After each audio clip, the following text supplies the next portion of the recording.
Hello, church. So yesterday I mentioned the song by Eric Clapton, "Nobody Loves You When You're Down and Out."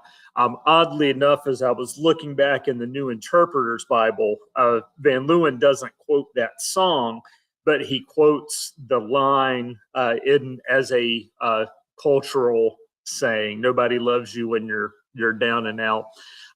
He hits a couple other pieces in terms of our cultural wisdom in the United States today. So there's a couple of portions of commentary that I'll be sharing with you. Today is our devotional for Tuesday, March 24th, and we're finishing our second half from Proverbs 19.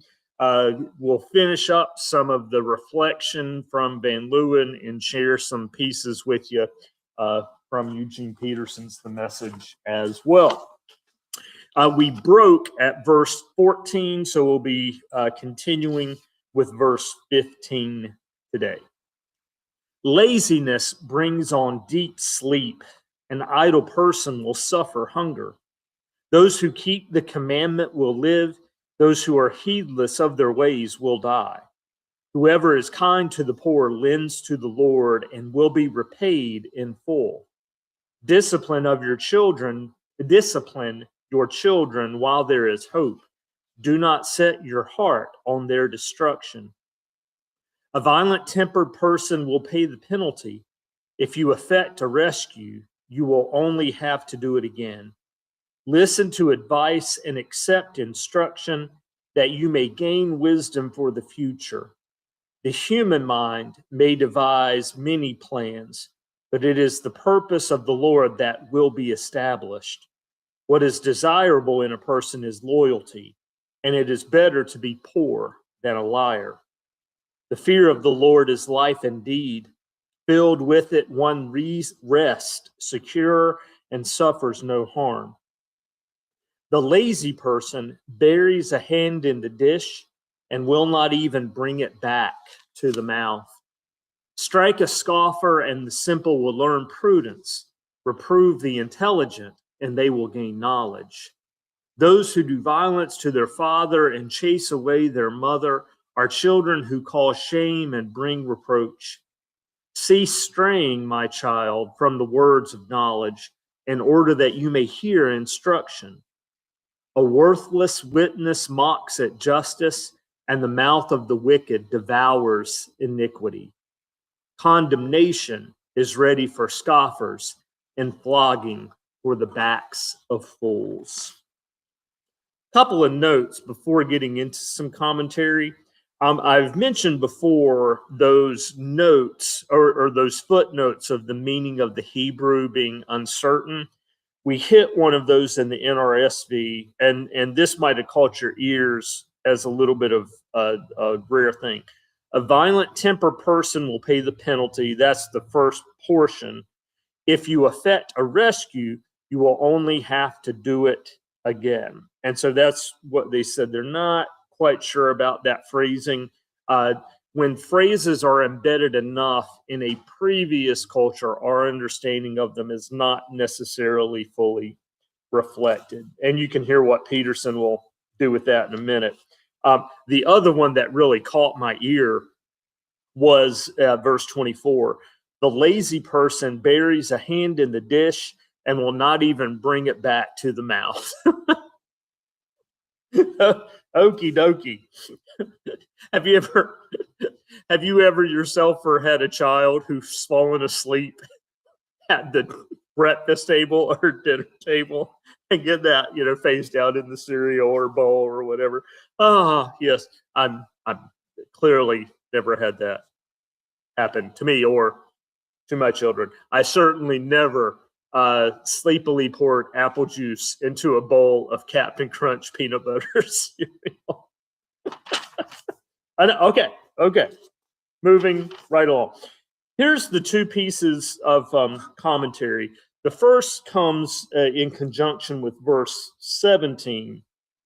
And it has a New Testament connection that Van Leeuwen makes, which is why I wanted to share it. This verse is one of many sayings that directly relate one's treatment of the poor to one's relationship with God. The present saying provides a theological explanation for the mystery of profitable generosity. Its logic, a gift to the poor is a loan to God, underlies Jesus saying that whatever you did for the least of these, you did for me, from Matthew 25. This saying may be an example of keeping the commandment. And then another portion, and this does a little bit around the Hebrew, but then also does uplift some of our current cultural idioms from verses 28 and 29. A worthless witness is a Belial witness, Belial. That's the Hebrew transliteration, on which devour, literally swallow, makes a pun. The mouth can pour out things good and bad, but figuratively, it also eats them. Compare our sayings, she swallowed it hook, line, and sinker, or he really ate it up, used of untruth or gossip. Mock and mocker appears in verse 25, 28 to 29 as a key word, and also creates a link with the next chapter, moving into 20, verse 1. Little bit more reflection before turning to Peterson. The wisdom literature insists that God's human servants develop their intellects and use them in every aspect of life, so that, to speak in New Testament terms, we may destroy arguments and every proud obstacle raised up against the knowledge of God, and take every thought captive to obey Christ. That's from 2 Corinthians. Paul's great discourse on Christ as the wisdom of God is not intended to support anti-intellectualism, otherworldly pietism, or fundamentalism. Rather, it intends that every human thought, action, and institution be converted from foolish rebellion, disguised as wisdom, is the parenthetical note, and so be made subject to the mind of Christ. I won't be able to think of the title off the top of my head, but there is a tribute to Peter Erb, including several essays from some of his colleagues and associates and teachers. And one focuses on the importance of what they call incarnational humanity. So based on the profound impacts of the incarnation of God, God being with us and being born among us, recognizing our own responsibility in the midst of our continued living. All right, and now little Eugene Peterson, and he has some fun. Hope you get a kick out of it too. Life collapses on loafers. Lazy bones go hungry. Keep the rules and keep your life. Careless living kills. Mercy to the needy is a loan to God, and God pays back those loans in full. Discipline your children while you still have the chance. Indulging them destroys them. Let angry people endure the backlash of their own anger. If you try to make it better, you'll only make it worse. Take good counsel and accept correction. That's the way to live wisely and well. We humans keep brainstorming options and plans, but God's purpose prevails. It's only human to want to make a buck, but it's better to be poor than a liar.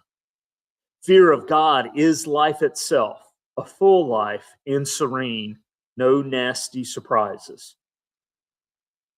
Some people dig a fork into the pie, but are too lazy to raise it to their mouth.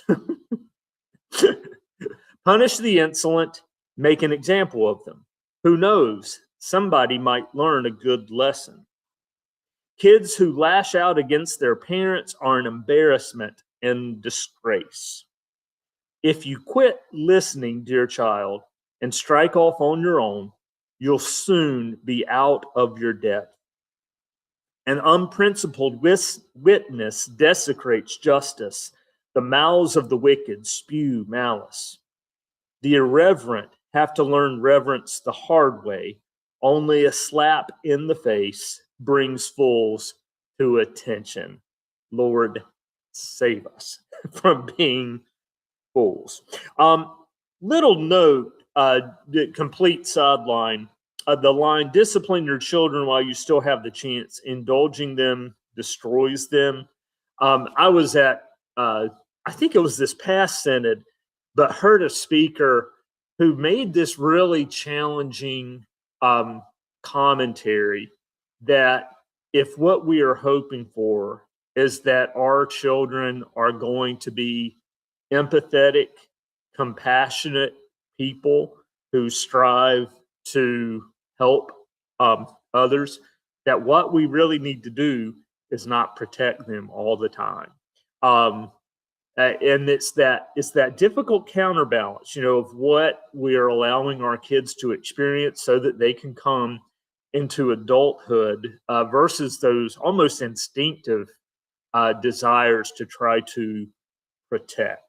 But being honest with them, talking about things like grief and loss and heartbreak, and how we keep living faithfully in that. Alrighty, that's it for today. We'll be back with you as we step into Proverbs 20, and we will see you then. Have a great day.